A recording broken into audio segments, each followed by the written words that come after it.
Olá, boa noite, eu sou o Elias Emanuel e começa a partir de agora mais um Amazônia em Debate aqui pelo Amazonsat. Hoje a gente vai discutir um assunto que é muito polêmico, a questão da redução da maioridade penal. E temos aqui pessoas que conhecem muito bem este assunto.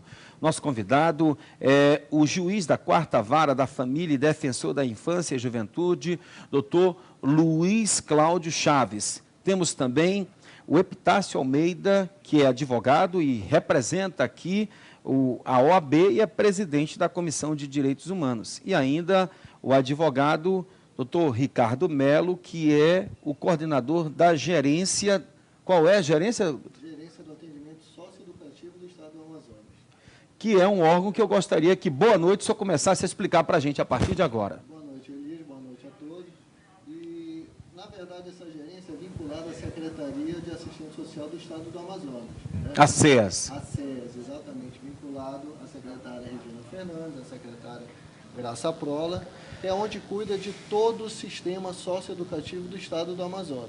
A partir do momento que o Poder Judiciário impõe ao adolescente uma medida socioeducativa, ele passa a cumprir essa medida, a executar essa medida sob a nossa responsabilidade.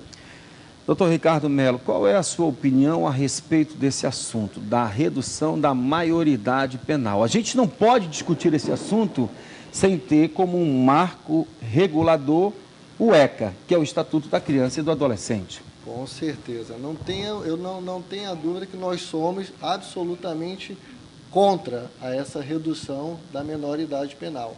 Por quê? Porque o adolescente é um indivíduo em formação. O adolescente ele está numa transição da infância para a sua fase adulta. Então ele tem ali naquele momento que não sofrer uma punição por estar em conflito com a lei. Ele tem que naquele momento ser ressocializado, receber uma medida socioeducativa para que a gente tenha ali, através da intervenção do Estado, uma retomada da vida desse adolescente para que ele volte para a vida adulta sem nenhum problema, sem nenhuma pendência para com a Justiça. Doutor Luiz Cláudio Chaves, juiz da 4ª Vara da Família e defensor da Infância e da Juventude. Qual é a sua ótica? Boa noite diante desse tema. Boa noite, Elias, a todos os convidados aí. Veja, primeiro eu me emociono com esse título de defensor, porque é uma coisa que me orgulha. Isso. Eu recebi aí... Foi aqui nominado como defensor. Aí, quer dizer que é uma coisa mais nobre do que ser defensor da infância e juventude no Brasil. Então, realmente é algo que me cativou. Agora, veja, as pessoas não sabem, confundem muito a questão da responsabilização penal. No Brasil, ela começa aos 12 anos. Então, aos 12 anos, porque se discute também a questão da natureza da medida socioeducativa, entendeu? Ela tem a finalidade ressocializante, como o doutor Ricardo falou, mas também ela tem uma finalidade aí retributiva, ou seja, fez, paga, entendeu? Só que 70%, 80% desse caráter visa a ressocialização, a reinserção, e 20% a questão retributiva, ou seja, quando é uma pena, aqueles maiores de 18 anos de idade, é 50% retributivo, então fez, tem que pagar, e 50% para o cidadão se ressocializar. Boa parte dos países no mundo, a maioria, eles adotam o princípio de julgar. Então, veja, a responsabilização é aos 12 anos, tá? Então, o adolescente que praticar um ato infracional, ele vai se submeter às sanções do ECA. Até ele ficar com 17 anos, quando completou 18 anos, aí ele é julgado como os adultos. Está vendo? Por isso que o senhor é nominado como defensor da infância e da juventude. Então não é dizer assim, não acontece nada com quem pratica um ato infracional equiparado a determinado crime grave. Acontece. Eu me lembro que aconteceu até um caso curioso, naquele caso daquele garoto João Hélio no Rio de Janeiro, porque é sempre assim, quando acontecem esses casos emblemáticos de grande violência e grande repercussão nacional, que na verdade choca as pessoas, vem à baila de novo o tema da redução da idade penal. Só que hoje você não encontra uma instituição séria no Brasil, na área da infância, juventude, direitos humanos, de quem quer que lute por ampliação de direitos, que defenda isto como solução. por vários aspectos que a gente vai durante o programa aqui abordar. Mas talvez o principal deles é que não teria onde colocar. Você imagina como é que você vai colocar esses adolescentes em conflito com a lei num sistema penal praticamente falido, que não consegue atender nem a demanda do sistema prisional hoje dos adultos. Você ainda vai jogar os adolescentes lá para saírem pior ainda.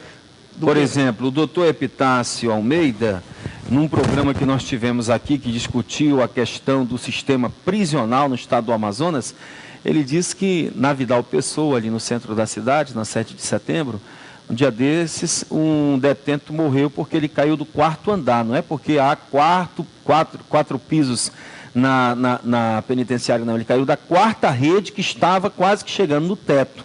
Não é verdade, doutor Epitácio? Bem, boa noite. Boa noite. Elias, os demais convidados, nossos telespectadores. Esse é um tema urgente, minoridade penal. Hoje ainda tivemos um caso aí emblemático no que concerne a questão de um taxista, né? Já prestei alguma declaração sobre isso. Exatamente. Inclusive, o menor foi preso logo depois que o taxista foi alvejado pela quadrilha que o atacou, né? Exatamente. E é a necessidade que a sociedade entenda que a questão não se resume à situação do jus puniendi, de apenas punir, porque há uma sede hoje social de dizer, olha, tranca lá, prende, retém.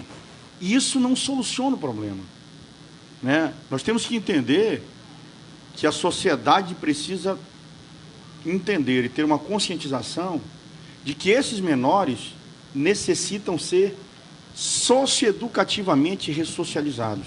E é nesse sentido que hoje existe uma grande lacuna do Estado. Se você me perguntar assim, por exemplo, hoje no nosso Estado aqui, quantas, um dos direitos dos menores, no ECA, é a questão profissionalizante, que ele tem direito a estudos profissionalizantes até antes dos 15 anos. Eu te pergunto, quantos estudos o Estado hoje propõe a esses menores para que eles não intercorram até o crime? Porque onde o Estado não vai, Elias, o crime vai. Onde o Estado não abraça, o crime abraça, né? Você percebe que onde há ausência do Estado, o crime vai lá e abraça. Então você vê áreas do Estado hoje que todos sabem que é zona vermelha. Mas onde está a presença social do Estado na defesa social da juventude? De uma defesa social, de uma prevenção efetiva, de programas que levem até os menores daquele lugar algum tipo de esperança.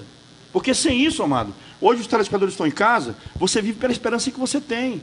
Então, se você trancafia alguém e diz, olha, tu estás trancado por 3 anos, e aí pode ficar por mais 3, você corta a esperança dessa pessoa. Quanto mais cedo você faz isso, mais cedo você joga ele em um lugar escuro e ameno que é o crime. Doutor Ricardo, a gente percebe que cada vez mais a escola do crime pega alunos mais jovens.